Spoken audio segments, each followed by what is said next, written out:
الحمد لله رب العالمين والصلاة والسلام على سيد الأنبياء والمرسلين حبيبنا وحبيب رب العالمين رب اغفر وارحم وأنت خير الراحمين رب اشرح لي صدري ويسر لي أمري واحلل عقدة من لساني يفقه قولي سبحانك لا علم لنا إلا ما علمتنا إنك أنت العليم الحكيم وتب علينا إنك أنت التواب الرحيم. Alhamdulillah, Allah subhanahu wa ta'ala is giving us the tawfiq to continue this weekly dars of Riadul Saliheen. So who remembers what chapter we are? Which babu? Taqwa. Taqwa. Babu Taqwa. The chapter of awareness of Allah subhanahu wa ta'ala, love and fear of Allah subhanahu wa ta'ala. We talked about this last week. And I said you had to remind me of the story. There's two stories, they're quite interesting. This last week we talked about what taqwa is. So let's see some practical results of when a person practices taqwa, what happens. So the first story is there was a famous commission agent, like meaning he would sell for people. He would sell things and he would take a commission. He was known for being an excellent salesman. So his name was Ahmad bin Habib. Ahmad bin Habib. He lived somewhere in Iraq. So a big tajir, a businessman who would sell textiles, he hired Ahmad bin Habib and he said, sell this for me. Go ahead and sell this cloth for me, but there's some defect in there, right? There's a little defect in there. Make sure that you tell whoever the buyer is, make sure that you tell them that it has this defect. He said, okay. So he's looking for a buyer and finally he finds a buyer. And you know, when you're talking and you're trying to make a deal, you know, it's intense. Sometimes things slip your mind. So he forgot to mention this aib, this defect in the cloth. So when he went back and he took the money to the seller and it was time for him to collect his commission, the seller, meaning the owner of the cloth, he said, did you tell the buyer, did you tell him about the defect that this cloth had? He said, I forgot. So he said, well, where are they going? So he said, well, you know, the people I sold it to, it was a caravan. They had just stopped off in our city, wherever it was, perhaps it was Kufa or something. And they're on the way to Baghdad and they've already left. So Ahmad bin Habib, he felt bad. He said, no, I didn't tell this person about this aib, about this fault. So he actually went off in the direction of Baghdad and he started to ride and he came across this caravan after some time, maybe a few days. And he called out, who bought this cloth from me? Somebody stood up and said, I did. He said, look, I forgot to tell you that there was some defect in this cloth that I sold you. So now it's your choice. If you want, keep it. Or if you want, you know, just give me the cloth back, I'll give you a full refund. So the person that bought it, he was a non-Muslim, he was a Christian. So what he said to him is, I want the refund. So it's Ahmad bin Habib, he gave him the refund, he took the cloth back. Then this person, what he did, the buyer, he said, Ashhadu an la ilaha illallah wa ashhadu anna Muhammadan abduhu wa rasuluh. He said that, look, I've become a Muslim because this is how honest you Muslims are. This is how much you fear Allah. You rode all the way, several days journey to find me, and this defect that's on the cloth, it's nothing that's, you know, very visible. I couldn't even tell, right? And you came to tell me this. I've become Muslim. Now, the reason that I took this money back, the reason I wanted a refund rather than saying, okay, let it go, is because I actually paid you with counterfeit coins, right? So I wanted a refund, and now I'm going to buy it back from you with real coins, right? So look at the results of taqwa that this man had.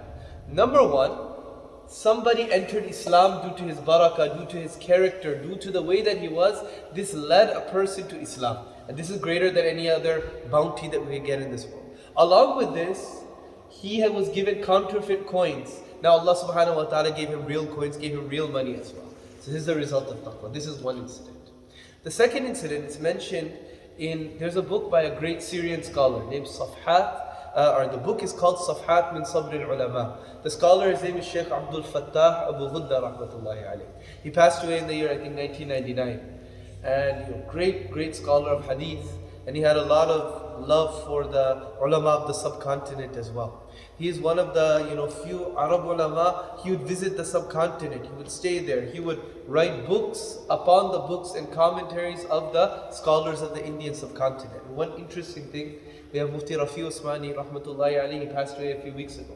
The Sheikh Abdul Fattah, when he visited Pakistan in the 1970s, he recognized Mufti Taqi Usmani 50 years ago. And he said that this young scholar is something special, and he described him as the tuffah, the apple of Pakistan. Now Mufti Taqi Usmani, how much work is he doing on a global stage? So in his book Safhat min Sabr al-Ulama, the pages from the stories of the sabr and patience that ulama displayed, he mentions one story. There's also a story of taqwa. He says that there was a famous Hanbali Qadi meaning judge, named Abu Bakr Muhammad bin Abdul Baqi. So Abu Bakr is his kunya, his title. His name is Muhammad bin Abdul Baqi, rahmatullahi alayhi. And he was a student in Makkah. He was studying in Makkah, and anybody whether you're in madrasa, whether you're a college student, everybody knows student life is tough, right? Even if your parents are paying for your education, student life is tough. You're living in the dorms. Anytime you find out that there's free food at some event or the other, you'll go there. Sometimes you're trying to figure out it's difficult to wash your clothes. Student life is difficult, right? You can agree, Faris? You remember student life? I remember student life is difficult. Everybody knows student life is difficult. So for him, he was starved. He hadn't eaten for several days. And he made dua to Allah subhanahu wa ta'ala. Right? Ya Allah, do something. So he was walking around just hungry, hoping somebody would give him food, and he saw a velvet pouch on the ground. So he picked up this pouch and he looked inside, and there was a pearl necklace. So he said, subhanAllah, he's tempted, let me go and sell this. Then he heard, a few hours later, he heard somebody who was very, very worried, parishan. He was like, who can return my pearl necklace to me that I lost? Who will return it to me? So it's Muhammad bin Abdul Baqi, who was a student at this time. He goes up to this man. Quietly, he says that, describe this necklace to me. So the man told him it was in such and such velvet pouch, and it had this many beads on it, it had this and that. So he said, come with me. So Muhammad bin Abdul Baqi, he went inside of his residence, he looked, he counted the beads, everything, and he came and he handed it to the man. He said, this is your pearl necklace. The man was so happy, he said, I'm going to give you a reward of 5,000 dinars. Dinar means gold coins, not silver. 5,000 dinars. He's so happy. He said, I can't. He wanted to take it. He said, I can't take it from you. It was fard upon me to return this to you. I'm not going to take any reward. The man insisted. He said no. So he goes on with his life. He gets through this difficult patch in his life, and now he wants to return home to his home country. What happened is he was on a ship. There was a big storm, and it caused the ship to wreck. He held on to some wood, and he got to some island. He's lying on the island, he doesn't know what to do, and he happens to see a masjid, because this is the time when Muslims were ruling the world. That whole area, even now, if you look from Indonesia all the way to Morocco, it's like a line of all Muslim countries, right? With the exception of, India is mixed, right? And then you have Israel in the middle. They're all Muslim countries, right? Muslim majority countries otherwise. So he landed on some island, he sees a masjid, so he just goes inside, and he's a scholar of Islam. So he's just sitting there, he's reciting Quran. Some people, they come for namaz and they hear him, they're reciting. Oh, subhanAllah, you recite Quran very well. Can you teach our children? He said, yeah. So he starts teaching their children. Then they see him reading and writing, so he's writing things down. Oh, you know how to read and write? Yes. They said, look, our Imam Sahib, he passed away recently. He was a good man. We need another Imam, and we want someone to teach our children. So he started doing Imamat in the masjid, and people were bringing their children on the side to him. He was teaching them. He's doing tuitions, this, that. He's living a good life. Okay. Then they said, look, we want you to get married to this orphan girl. He said, okay, let me see. Is her character good? Akhlaq? They said, yeah, she's very good. So he got married to her. Now, at that time, it's not like now where you have these apps and Minder and Tinder and this and that, and people are talking to each other, and half are deen, and people are putting pictures online and talk. None of that, right? He didn't even see her before the marriage. She is pious, okay. They read the nikah. The girl doesn't come to the masjid for the nikah either. The nikah, the wakils, they do the nikah. So now he's going to see his wife. He's already agreed he's going to see her for the first time. He goes inside of the room, and he won't look at her. He's not looking at her. His eyes are transfixed on something else in the room. And what is that? Her necklace. He's looking at this necklace. The girl begins to cry, and she goes outside. So the women, they ask, what if he's not looking at me. He won't stop looking at this necklace. The the people said, what's wrong? Why are you not looking at this girl? What's wrong? He said, no, you won't believe what happened. And he told them the story of this necklace. So he said, this necklace, I had it so many years ago in Makkah and I returned it and this and that. So the people, they said, Allahu Akbar. So why do you say Allahu Akbar? He said, the father of this girl, he mentioned this story to us many years ago. And some narrations say that the father was the imam. Others say that he wasn't. Right? But he used to make dua again and again that I never met a Muslim as good as this boy. Oh Allah, bring him to this island. And so it happened that he got shipwrecked and he came to the island because he said, why? I want this boy to come to the island so he can marry my daughter. So his daughter was married to him. Right? And then they had 2 sons. And the sons were scholars as well. The woman, the mother, she passes away. So this necklace comes in inheritance to who? To Muhammad Qadi bin Abdul Baqi and his 2 sons. Remember, we're having an inheritance workshop, inshallah, not this Friday, next Friday. Okay, so we'll have a lawyer, he'll come and he'll discuss the legal system, how we can set up an Islamic will. So the important, try to come, inshallah. We'll do that instead of tafsir, inshallah. Not this week, next week, on the 16th. Inshallah, I'll talk in there as well. And then we'll have the lawyer. So in Islamic law, what happens is, when you die, yeah, everybody gets their share, but everybody shares in every individual thing. So this necklace, it's not like the father says, okay, I get the necklace, this is my share, and you guys get the house. It's not like that. Each of them own this necklace, okay? Then what happened? Over time, Allah blessed him with a long life. His 2 sons passed away. He became the sole owner of this necklace. Then he said, what am I going to do with this necklace? He sold the necklace for 100,000 dinar. 100,000 gold coins. So at that time, he said 5,000 gold coins, he turned it down. Later on, Allah gave it back to him and he sold it for 100,000. And inflation doesn't affect gold. It affects fiat currency. It doesn't affect gold. 5,000 coins and 100,000 coins, it's not like in inflation, it's equal. It's a world of a difference. He got all of this on the basis of what? On the basis of taqwa. So this is what people get when they get taqwa. Now moving on to the next point, and I'll read the hadith. I'll mention one more thing before we read the hadith. I'll read the hadith, but we'll discuss the hadith inshallah next week.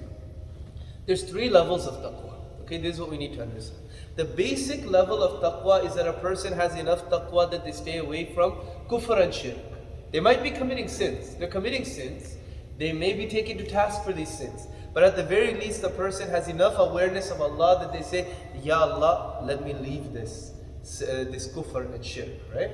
Now what will happen if Allah wants to forgive this person on the basis of La ilaha illallah? Or it could be like the hadith of Muslim Sharif, they're very clear. Some people, because of the sins that they commit, they'll be put into Jahannam. And the sins will be burned off of them. And then Allah subhanahu wa ta'ala will give a type of death to them in Jahannam.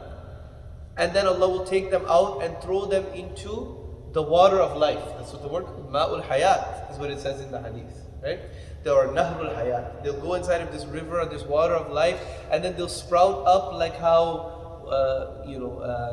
saplings sprout up after a flood. And then the people slowly regain strength, and then Allah subhanahu wa ta'ala will give them 10 times the dunya, right? The person with the lowest place in Jannah, a person who spent time in Jahannam, Allah will give 10 times what a person will get, 10 times the size of this world in Jannah, okay? So that level of taqwa, the lowest level of taqwa, staying away from kufr and shirk, will at least get you that. Then the second level, the mid-level of taqwa, is that a person leaves all sins. Major sins, they leave all of them. Minor sins, they occur, but they don't persist upon minor sins. Because if a person persists and keeps doing minor sins again and again and again, it counts as a major sin eventually, right? So a person, they stay away from minor sins as well. That's the second level. The third level of taqwa is that a person, they take ghayrullah, they take everything out of their heart.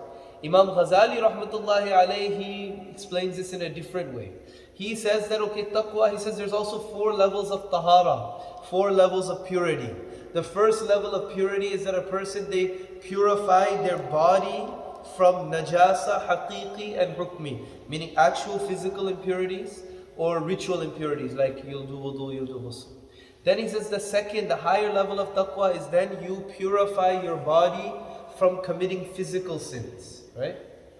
Then the next level of taqwa is that a person, they clean their heart from the sins of the heart. Backbiting, jealousy, hatred, enmity, everything. Now the heart is clean.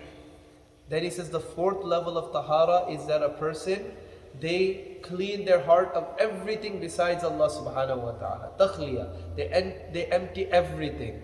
After that you add all of the good characteristics to the heart, right?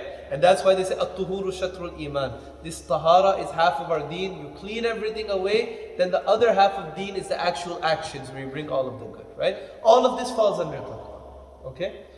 So may Allah subhanahu wa ta'ala give this to us. Now I'll just read the words of the hadith. I won't even translate. I'll just read for the barakah of the words of hadith. Next week inshallah we'll read the hadith again, we'll translate it, we'll discuss it if Allah subhanahu wa ta'ala gives tawfiq.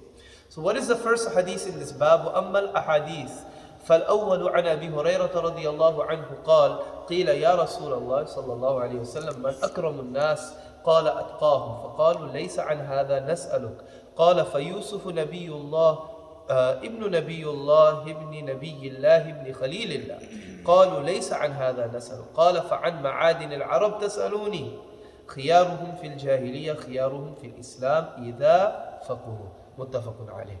Inshallah, we'll go over the meaning of this. We'll read the hadith again next week and we'll talk about how to implement it. And this bab is short, there's only 5 hadiths, so maybe we'll do 2-3 hadiths inshallah ta'ala next week. Wa akhiru da'wana alhamdulillah. Thank you, Sheikh. Thank you.